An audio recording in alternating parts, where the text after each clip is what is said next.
Vocês lembram que a gente falou aqui no Hora do Ventura que a Maraísas revelou que tem alopécia? Pois é, minha gente, ela até explicou que se trata de uma doença que causa perda de cabelo. Além da Maraísa, tem outros artistas que também sofrem dessa mesma doença.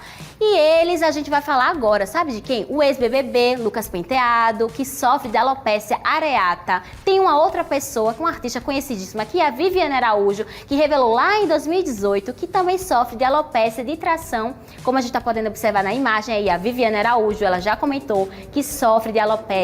E também a gente vai ver o Lucas Penteado. Olha só, gente, ele foi participante do BBB dessa edição e todo mundo ficou querendo saber o que é isso e tudo mais. E também tem imagens da Maraísa. Olha só, ela que falou nos stories do Instagram dela e que a gente comentou aqui no Hora do Ventura também que ela sofre de alopécia. E para falar, né, sobre esse assunto, a gente convidou a dermatologista Catarina Santos, que vai nos explicar melhor pra gente o que é essa doença e se tem como prevenir, né? Boa tarde, doutora. Boa tarde, Catarina. Seja muito bem-vinda. Boa tarde, obrigada pelo convite. Muito obrigada, né, minha gente? A gente quer saber de você, doutora. Existe alguma causa específica para a alopécia? Na verdade, existe alopécia, é um termo genérico para queda de cabelo, perda de cabelo, que não é somente do couro cabeludo, mas também de outras áreas do corpo. Né? Então, a alopécia, ela tem vários tipos. Como você mesmo falou, existe a alopécia androgenética, a alopécia de tração, a alopécia por tração, no caso, a alopécia areata, a alopécia fibrosante frontal. Então, existe uma diversidade de tipos de alopécias. A causa vai depender do tipo da alopécia que a gente está falando. Por exemplo, a alopécia areata, que é essa que foi exemplificada anteriormente, é uma doença autoimune, ou seja, o próprio indivíduo vai desenvolver anticorpos contra o folículo piloso. E isso vai fazer por uma causa que às vezes é desconhecida. O estresse, que provavelmente o Lucas deve ter passado, ele é uma das causas, das hipóteses que seja das causas dele, né? Mas existem diversas outras causas.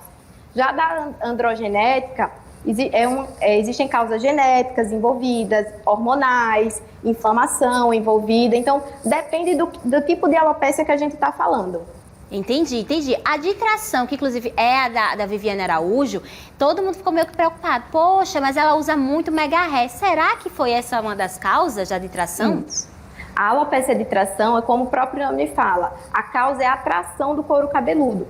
Então, meninas que começam desde cedo com penteados muito apertados, aqueles apliques que apertam e que puxam o cabelo, vão fazendo com que aos poucos aquele cabelo vá caindo e que aquele processo seja irreversível. Outro famoso bastante conhecido que tem essa doença, não sei se vocês lembram da Naomi Campbell. Ela também tem uma alopécia de tração bem importante, justamente pelos apliques e penteados e tranças que ela usava de tanto repuxar esse cabelo. É verdade, a Naomi, né, que é internacional, que inclusive é americana, conhecidíssima, e ela usa muito cabelo afro, e por isso que ela tem essa alopécia de tração. Mas quais são os tratamentos disponíveis hoje, Catarina, que você pode nos dizer? No caso da alopécia de tração, justamente é evitar a tração. Então, evitar penteados muito apertados, evitar apliques, né, que façam com que essa tração piore o cabelo, né? No caso da alopécia areata, como é uma doença autoimune, que a gente ainda não tem muito bem uma base e não sabe muito bem a causa, a gente vai tratando de acordo com os sintomas. Então, vão desde medicações tópicas, né, cremes, pomadas, até medicações orais.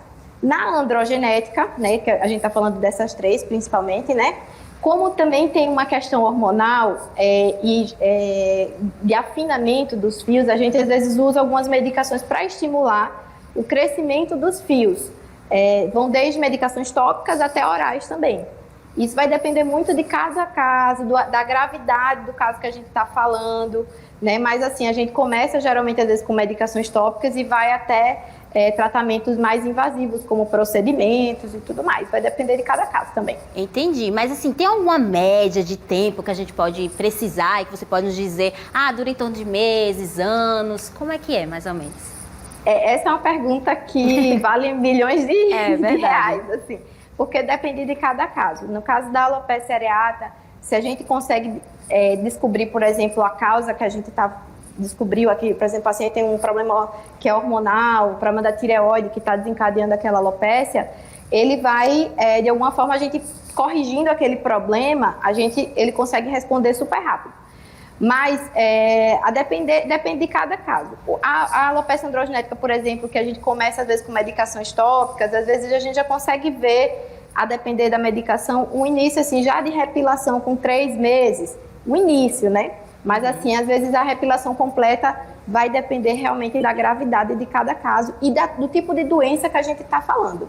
Ah, entendi. Tem um outro assunto que a gente conversa muito, a gente fala muito aqui com o nosso público, sabe, Catarina? Que é porque a gente sabe, na verdade, que existem outras alternativas muito modernas, como o transplante capilar, né? Que é um procedimento muito caro, e a gente sabe disso também. Você poderia nos explicar por que o custo desse procedimento é tão alto e como é que funciona? Porque alguns artistas já fazem isso, a gente até mostra aqui no nosso programa, que recentemente fez o transplante capilar, como o Léo Santana, como Malvino Salvador, como Lucas Luco, entre outros artistas.